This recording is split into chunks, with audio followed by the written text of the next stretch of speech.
പിന്നെ ഉള്ളതാരാണ്? പിന്നെ ഉള്ളതെന്ന് പറഞ്ഞാൽ ഞാൻ അബ്സല്യൂട്ട് എന്ന് പറയുന്നില്ല. പിന്നെ ഉള്ളതിൽ മെച്ചം ആരാണ്? രമേശ് ചെന്നിത്തലയാണ്.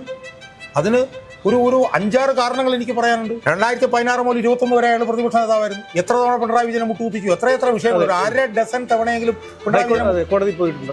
സ്പ്രിംഗ്ലറിൻ്റെതായാലും പിന്നെ ബ്രൂവറിയുടേതായാലും ആഴക്കടൽ മത്സ്യബന്ധനം, ബെവ്കോ ആപ്പ്, പമ്പ മണൽക്കടത്ത്, എത്ര വിഷയങ്ങളിൽ അയാൾ പിണറായി വിജയനെ മുട്ടുകുത്തിച്ചിട്ടുണ്ട്. 2, അയാളുടെ കാര്യം നമ്മളൊന്ന് എടുത്തു നോക്കിയേ. രമേശ് ചെന്നിത്തല ഒരുപക്ഷെ ഇന്ത്യയിൽ ഒരു രാഷ്ട്രീയ പാർട്ടിയിലും ഇത്ര ഉന്നതമായ സ്ഥാനങ്ങളിൽ ഇരുന്നിട്ട് കഴിഞ്ഞ 5 വർഷമായി ഒരു സ്ഥാനമില്ലാതെ നടക്കുന്ന വേറൊരാൾ കാണുമെന്ന് എനിക്ക് തോന്നുന്നില്ല. അയാൾക്ക് കഴിഞ്ഞ 5 വർഷമായിട്ട് എന്ത് സ്ഥാനമാകുക? അയാൾ 19 വർഷം മുമ്പ് അയാൾ പ്രവർത്തക സമിതി അംഗമായിരുന്നു. 19 വർഷം മുമ്പ്, മനസ്സിലായില്ലേ? 28ാമത്തെ വയസ്സിൽ അയാൾ മന്ത്രിയായി, റൂറൽ മന്ത്രി, മനസ്സിലായി? ഇംഗ്ലീഷ്, മലയാളം, ഹിന്ദി വലിയ പാണ്ഡിത്യം. ഞാനൊരു തവണ അയാളുടെ മുമ്പിൽ പോയിരുന്നപ്പോൾ അയാൾ ഇംഗ്ലീഷ് പറഞ്ഞപ്പോഴത്തേക്ക് റിഫൈൻഡ് ഇംഗ്ലീഷ് പറയുന്നു. നമ്മൾ ഈ പിന്നെ റഹീമിന്റെ ഒക്കെ ഇംഗ്ലീഷ് കേട്ട് വരുന്ന അയാൾ ഇംഗ്ലീഷ് പറഞ്ഞാൽ നമ്മൾ എഴുന്നേറ്റ് തോന്നു പോകും.